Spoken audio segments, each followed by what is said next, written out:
This graph editor is nice, but I'd like to make larger graphs as well. And my screen size is not that big.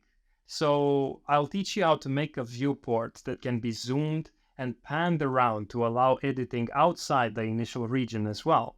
It's going to be like in Photoshop where you can draw like that. Then we can really make anything we want, and it would be a shame to lose a large graph like that. So I'll teach you how to save it so it doesn't disappear when we refresh the page. Now let's begin and get a bird's eye view of the graph. Get it? Bird's eye view? Because we're gonna zoom out. Oh, no.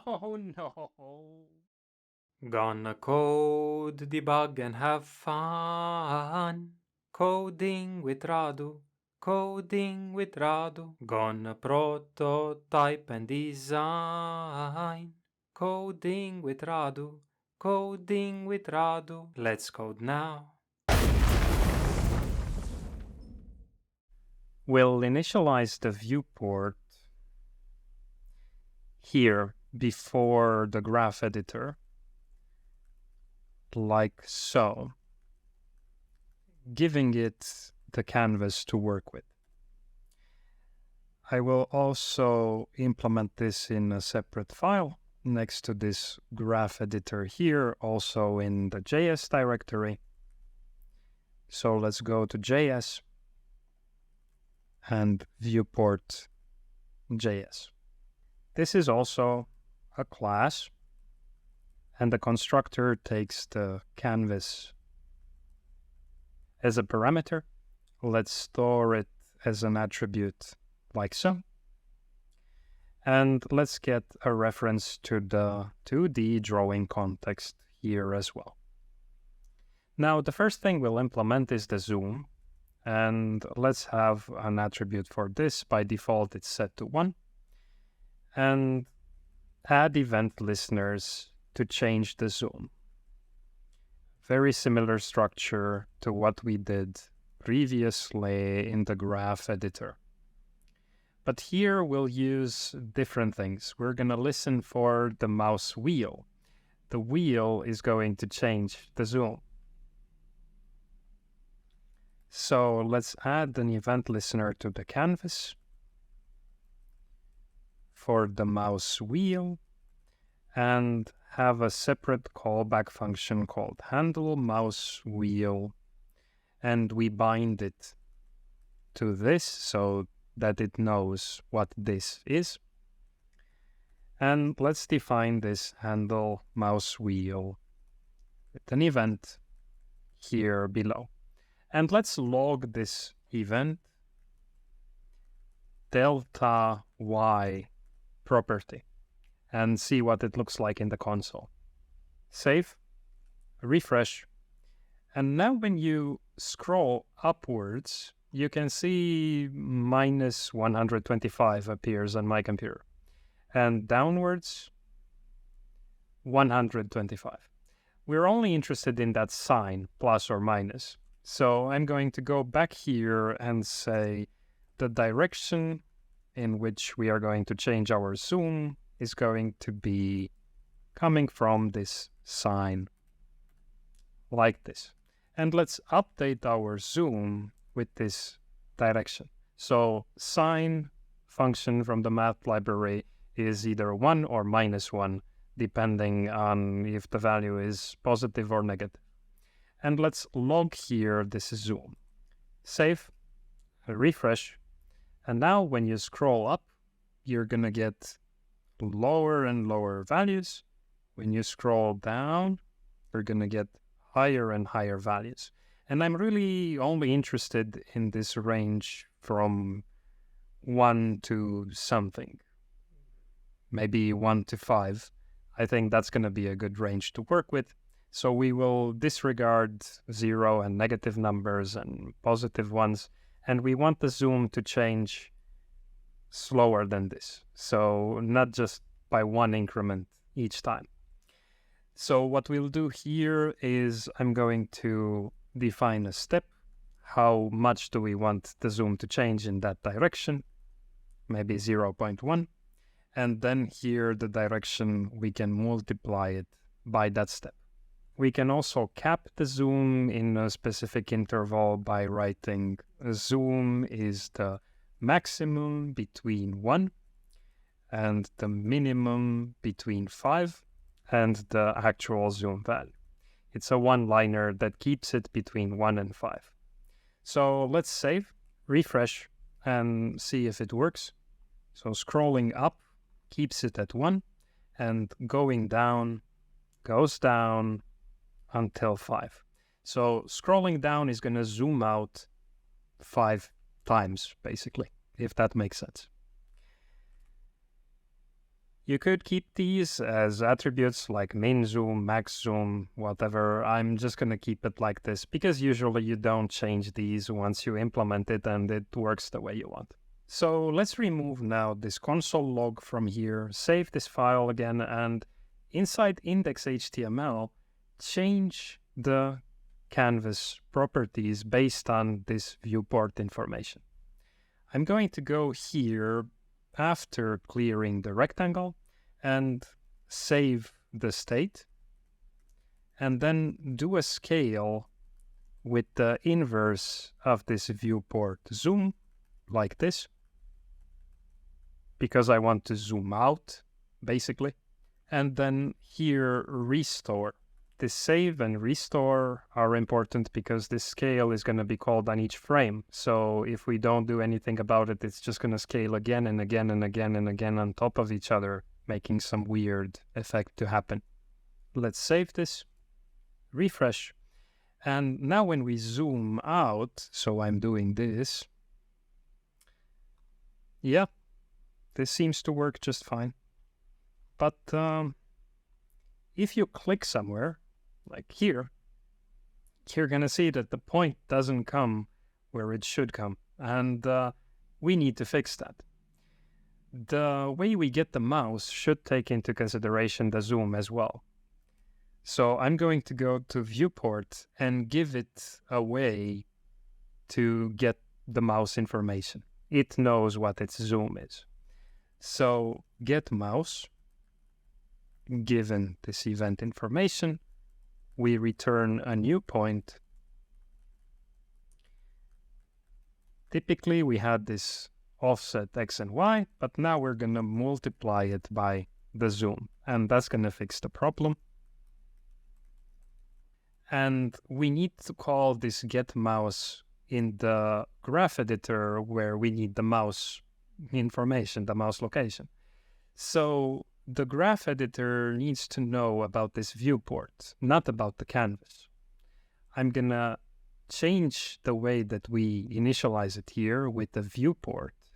And that means we have to go in graph editor.js. In the constructor here, change this to be a viewport, viewport, viewport. And the canvas, which we do need, is going to come from the viewport. Like that. Now here, where we get this mouse information, we just take it from this viewport get mouse using this event information. Refresh, and now zoom out a bit, and when we click, it works as expected. One thing that we should fix at this point is when you zoom out a lot like that, it becomes really difficult to click on the points here. You have to be very, very close. So this threshold here of 10 gets shrunk because of this zoom out thing. So you want an adaptive threshold, basically. And you can fix that by multiplying here with the zoom as well. What happens now when we refresh and zoom out a bit, you can see that point starts to be hovered when we are closer than 10 pixels away from it, but we're not really hovering it. We just get close to it, the same distance that we had previously, making it much easier to interact with those points. But maybe we don't want this. Maybe we do want to have zoomed in view like this when editing to be more precise, and now just drag to go to that part of the space where the points are. And we're going to implement drag also using the mouse wheel, but we're going to click on it and drag by holding the mouse wheel. So this middle button will control the offset of the viewport. Let's define this offset at the top, and by default it's going to be 0, 0. And we're going to need also a way to store the drag information. We're going to be dragging the viewport, and we need to know where we started, where we ended, and compute some kind of differences and add them into the offset.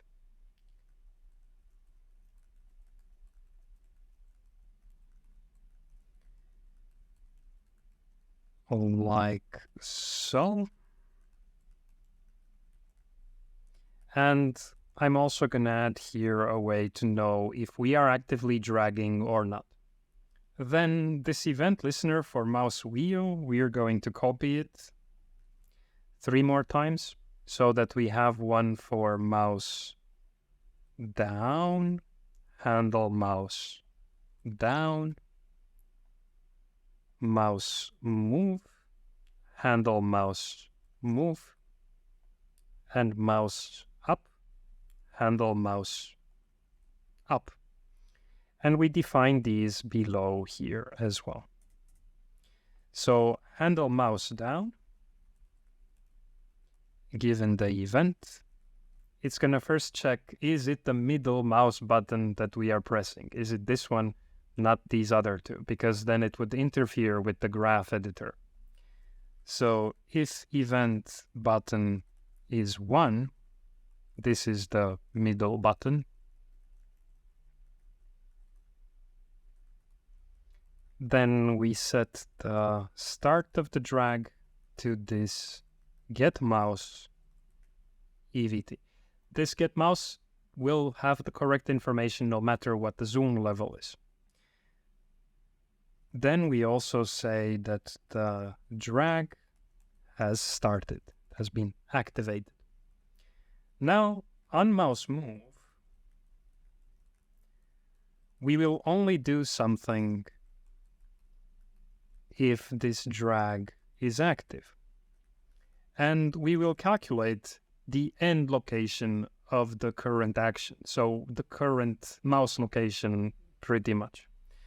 And I'm going to write this in this end attribute here, this get mouse EVT. So start and end are different after the drag has started and you continue to move the mouse. And from start to end, that gives you the offset of your current drag. And I'm going to store that offset here. You just calculate the difference. And this is going to use vectors. The difference between the drag end and the drag start. So this vector, essentially, you can imagine it starting at drag start and ending at drag end. It tells you how much the offset will change when you release the mouse, which is the next thing that we'll do. The mouse up event handler. If we are inside of an active drag again, we add to the existing offset the drag offset. And we also reset the drag information here. So what we have here at the top, this drag is equal to that. I'm just going to paste it here, like so. And we need to implement these simple vector operations here. So math utils, I'm going to go here below this distance and say add P1 and P2, return new point where we just add the X and add the Y. And for subtract, I'm just going to copy that, subtract, and put here minus, minus, and everything's going to work. But we still need to use this offset somewhere. So here in index.html, after we scale, we are going to also translate viewport offset x, viewport offset y, save the file, refresh the page, and now I'm going to press the middle mouse button, move it here, and release the middle mouse button. And when I do that, the drag has happened, but of course you would like to see the drag as it's happening. So you want to get the cumulative offset of the current drag action and the stored offset information. This works otherwise. I'm now going to drag everything back and like this and like that. And some interfaces do work like this. They don't show the current action to keep the processor usage low. But nowadays, pretty much everybody expects to see what is really happening at a glance. So I'm going to take this offset, including the drag, and I'm going to have the viewport computed for me. So get offset will add viewport offset and the viewport drag offset together. And here we just keep this. So going to viewport.js, below get mouse, we will also have get offset, which adds this offset to this drag offset, like this. Now save this, refresh, and as I'm dragging, you can see the motion like this. And you can feel it a little bit lagging here. And that's because our animation loop here re-renders itself pretty much 60 frames per second, but your mouse movement is a little bit faster than that. So you can see the location of the points dragging a bit. And you could get a faster interface update if you link this re-rendering to the mouse move event, but I prefer to use this animation loop here because at the end there will be things in this world that animate, like the car movement and whatever. So this structure here is more in line with what we did in phase 1 of the course. Now, zooming out here bothers me a little bit because I'm very used for the zooming to happen from the center somehow, not the top left corner. So if my object is here and I'm going to zoom in now, I expect to keep it in frame. And it doesn't happen. So we need to consider where the center of the viewport is as well. I'm going to go to Viewport.js at the top, and above this offset, let's get a reference to the center point of the canvas. So half the canvas width and half the canvas height. And now in index.html, before we do the scale, so the original width and height of the canvas is gonna be what it is and not affected by the scale, we translate to this center at first. Save and refresh, and you'll see that things have moved that way by half the canvas width and half the canvas height. So this point here is now 0, 0. If we drag everything in the middle though and zoom out and in like this, we do get what we want. So what we need to do is this initial offset that we have in the beginning, it should be directed that way by how much this center is offset. So we're going to go to Viewport.js here, and our offset here is actually going to be equal to scale this center by -1. So basically it's going to be a point with minus canvas width divided by 2 and minus canvas height divided by 2. But now I have an opportunity to implement this scale function for vectors here in utils. It's a little bit different than add and subtract because it takes the point as a parameter, and the second parameter is a scalar. It's a simple number. It's not a point with x and y. And what we do with it is just multiply both p of x and p of y like this. Save and refresh, and now the initial view is correct. Zooming out and zooming in is as expected.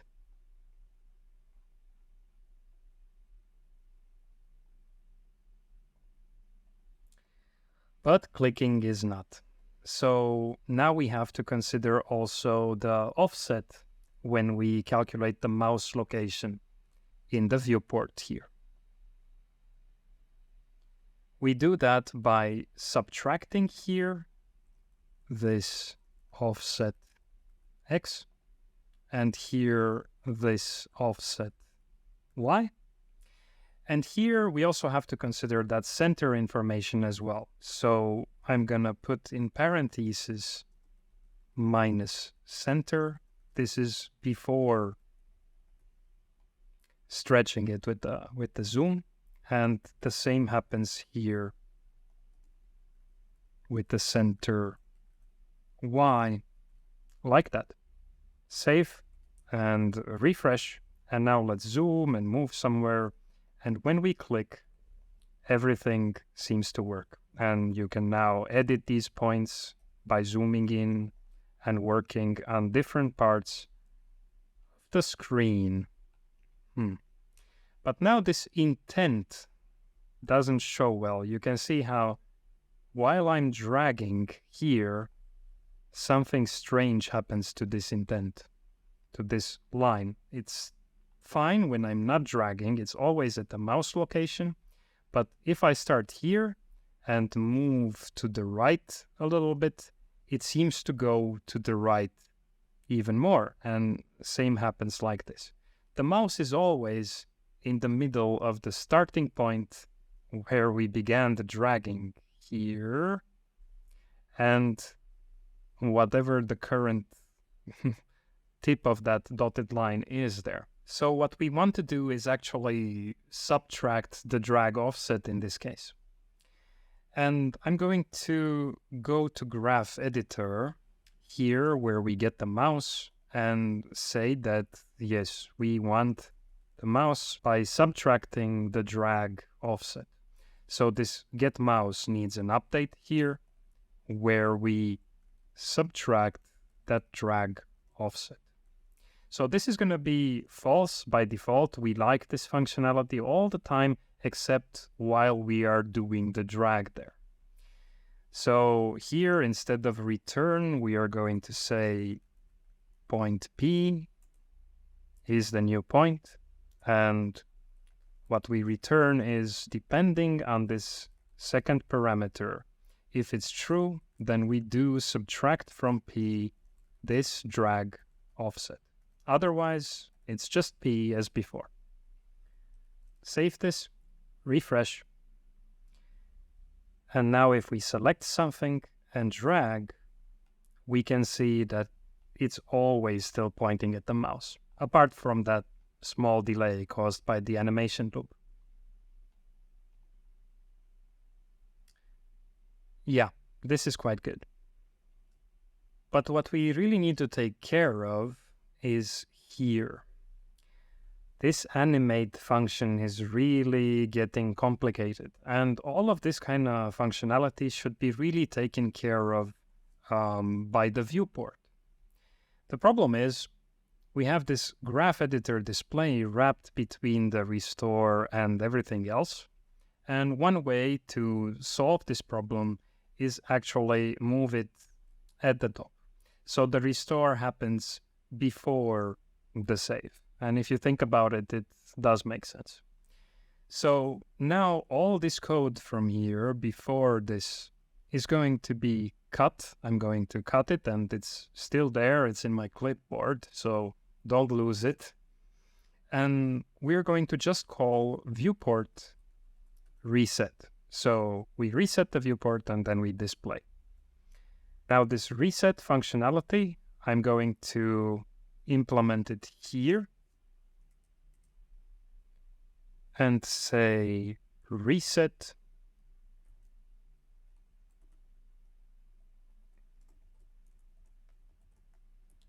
let's just paste everything, and CTX will not be recognized, so we have to say this dot CTX pretty much everywhere where we see CTX.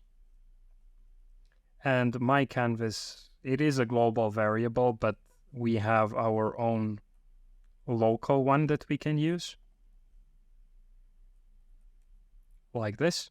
And viewport here, it's just this. So this, and this. Save, refresh, and now everything should still work as before.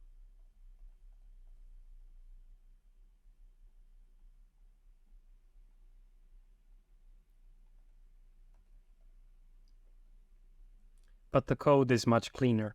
And now you are free to make any size graph you want. And might be useful to have a way to save this, and this is not really a great graph here, so maybe also removing it, a button that deletes everything. So let's have two buttons here for the save and for removing everything. Otherwise you'd have to right-click a lot, and you don't want to do that in these kind of situations. We're going to go to index.html,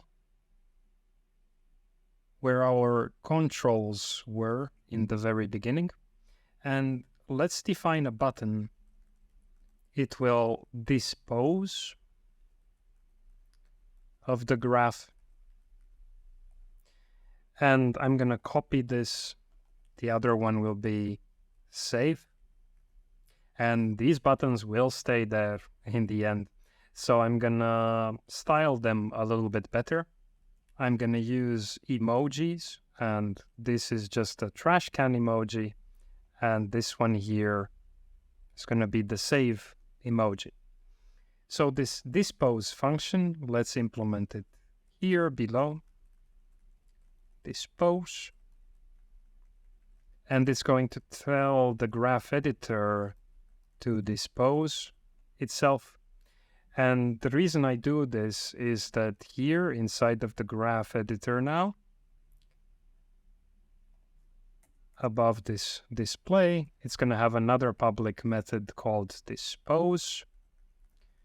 And in it, we tell the graph to dispose, but we also want to reset hover then selected. So I'm going to say selected is null and hovered is null, like that. That's it for dispose. So let's go back to index.html and also handle the save function. This one is just going to store the current version of the graph in local storage. So local storage, set item, the graph, and I will use JSON stringify to convert the graph into a string, because local storage only works with strings. Let's save, refresh, and let's try dispose. Seems to work. And let's create a new graph here. Maybe it's gonna say hi, and save it. Now, when we save it, we should be able to see it here inside of local storage, get item graph. Like this, we see the points and the segments just fine. But when we refresh, the old one comes again, the one with the hard-coded values, even though the one we stored is still there. So we just need to load this information inside of the graph instead of the hard-coded values. I'm going to go back here and let's remove these hard-coded things from here. leave this as an empty graph for now. And what we do is we check to see, is there this string information inside of the local storage? And if there is, we get the info object containing the points and the segments by parsing it using JSON parse.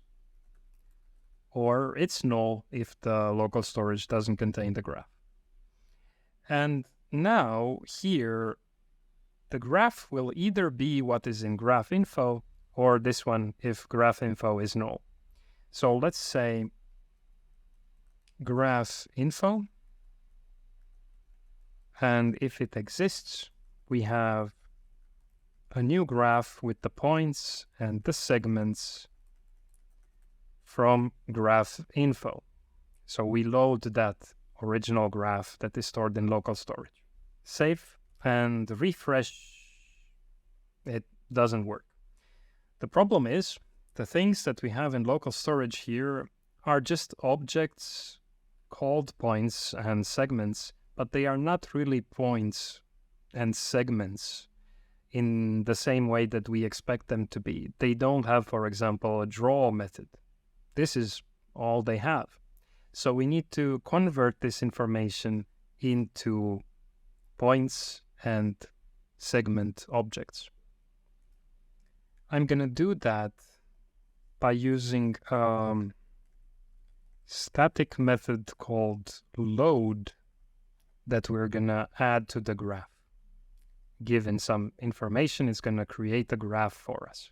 So in graph.js, below the constructor, let's define it here. Static load info. So we call this function with capital graph, as you've seen here. And this function belongs to the class, not to the instances like all the other ones. And what we do in it is we prepare our points and our segments with the information from this info.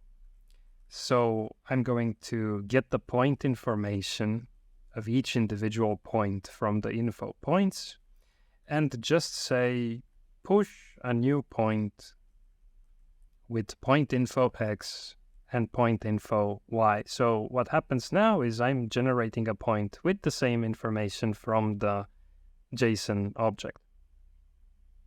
And same thing with the segment as well. Segment info of info segments.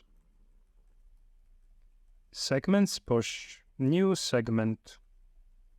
Segment info p1, segment info p2, like this.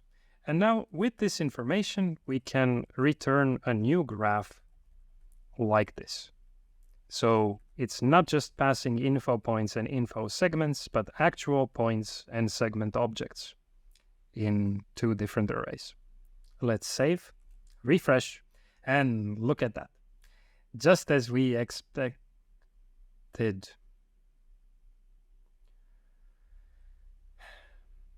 JavaScript is killing me with this serialization stuff, to be honest. The problem is these P1 and P2 points are not points. They are, again, objects that have an X and Y, but they are not the same points from here, even though they should be. So we have to take care of that. I'm going to remove these from here, and we need to find in this points array the same points that correspond to P1 and P2 from the JSON info. So let's find